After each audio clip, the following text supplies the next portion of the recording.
Hi, my name's Phil. I like talking about politics, and in this video I'd like to discuss Keir Starmer's visit to Ukraine today, what the purpose is, and look at some of the more hopeful analysis that I've been reading about how the war against Russia could move with Trump as US president.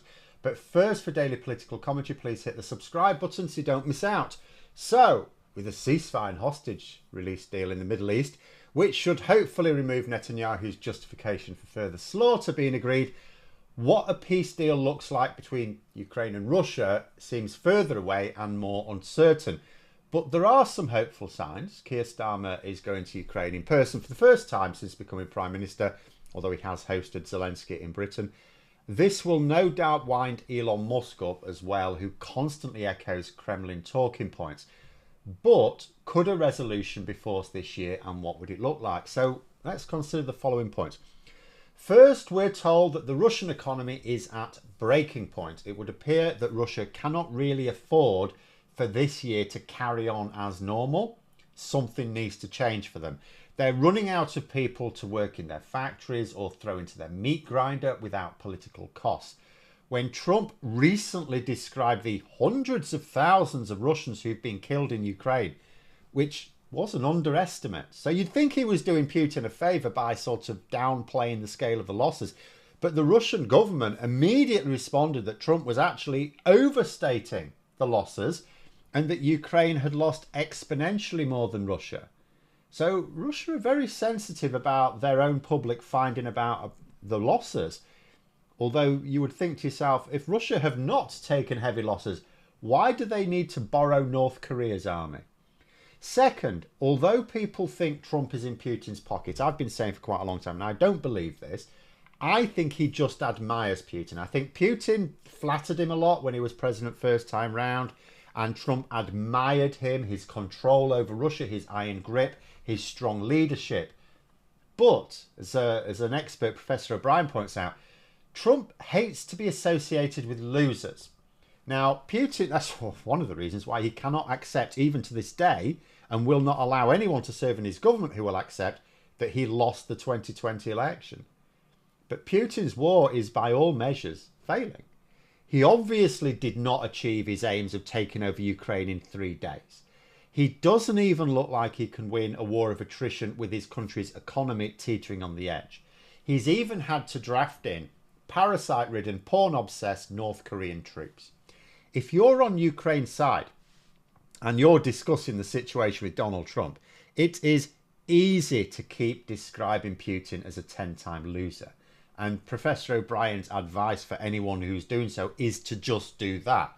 Keep describing Putin as a failure and talk about all his failures. And then in Trump's mind, if he hasn't already, he'll see him like that. You know, you think about it this way. Trump is happy to insult American service personnel and veterans just for being wounded or captured. He describes them as losers and suckers. Well, surely it's then easy to get him to see Putin in the same light if you keep pointing out all of his failures and the fact he's on the edge of catastrophic defeat. That is assuming, as I say, Trump hasn't already come to that conclusion himself.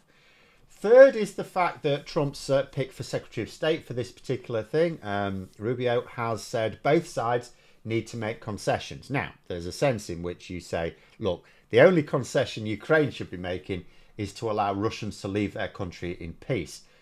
But since Trump's election win, Zelensky has, looks like he's moving. He's talked about accepting that Russia, for now, holds certain territory, but wanting security guarantees for the rest, including NATO membership.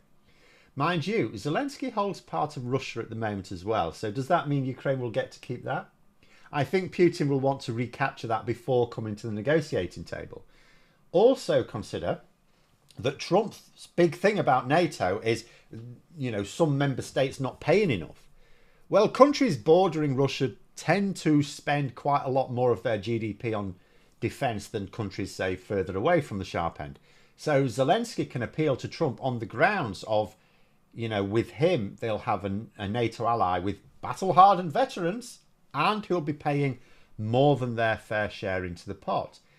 And if there's a peace agreement, well, Zelensky wants peacekeepers to be deployed. This is also in line with what a lot of people close to Trump have talked about as well. Putin's normal tactic, when an invasion goes wrong, and this isn't the first time, he's had other ones, is to come to terms of peace, go, all right, yeah, okay, peace, peace, peace, rearm, and then go again better prepared.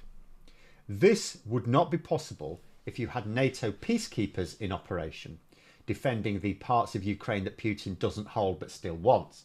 It would scupper Putin's plans to rearm and reinvade in a year or two. So there is a sense in which Putin will not be all that keen to sign up to the sort of peace deal that Trump may well approve of and resist it. I mean, Zelensky currently holds part of Russia. He doesn't like the idea of there being peacekeepers in the parts of Ukraine he doesn't currently hold because he wants to hold it later on. He certainly won't like any part of Ukraine joining NATO. You know, so you think alignment with Ukraine then becomes more natural for Trump, who, you know, will be on the side of the guy who looks like he's willing to come to an accord against the guy who's resisting everything. And then you think about this. So, you know, we talk about, you know, well, Rubio's talked about concessions on both sides. So what concessions would Russia give? You know, if it looks like Zelensky's willing to meet halfway, but Putin won't shift on any ground, then it's easier to persuade Trump to keep supporting Ukraine with that argument as well, especially if there's every chance that Ukraine is in a winning position, which if Russia's economy goes tits up this year, then of course they are. Starmer's in Ukraine today to sign up to a 100-year agreement with not just more military and economic support, but to cooperate on defence and healthcare. It's a partnership that's intended to shore up support during the war and maintain close ties afterwards for the very long term. Now, being fair, this is a plan that was begun by the Conservatives. There's nothing party political about it. So apart from a bit of chuntering from some Russian assets in Parliament, I can't imagine there's going to be any real belly aching about it when he presents the final agreement to MPs in the next few weeks, as we draw closer to the 3rd anniversary of the all-out invasion, which will be another opportunity to ridicule Putin, won't it? He launched a 3-day special operation, still going on 3 years later. Surely child's play to describe Putin as an abject loser to Trump. Also occurs to me that Trump wants the war to not just end, but end quickly. Now, I don't think he cares what the end looks like. It could be that all of Ukraine is liberated. It could be that all of Ukraine is taken over by Russia. I don't think he cares, but I think he does care about it ending quickly. He talks about it often enough. For example, talking about the deal between Hamas and the Israeli government, Trump was very quick to take credit for that. Very quick. Now, it is possible that his impending inauguration has actually influenced it, so maybe he can take some credit. But it's Biden's government who are directly involved, not Trump. But that doesn't matter. It shows how keen he is to show he can bring swift resolutions to conflicts. Well, you know, let's look at 2 scenarios here. So let's say at one extreme, Trump decides to play the Russian asset and he withdraws all aid for Ukraine. Europe is on its own. If Trump is briefed that they can and will limp on for a long time and the war will drag on for years more because, you know, Trump may not care, but not only does Ukraine care, but an awful lot of governments in Europe care as well, then he doesn't get his quick resolution. He gets a long drawn out process. And in fact, if he withdraws support, he gets a long drawn out process that attracts very bad headlines. Second, the other extreme, so he continues to support Ukraine just as Biden did.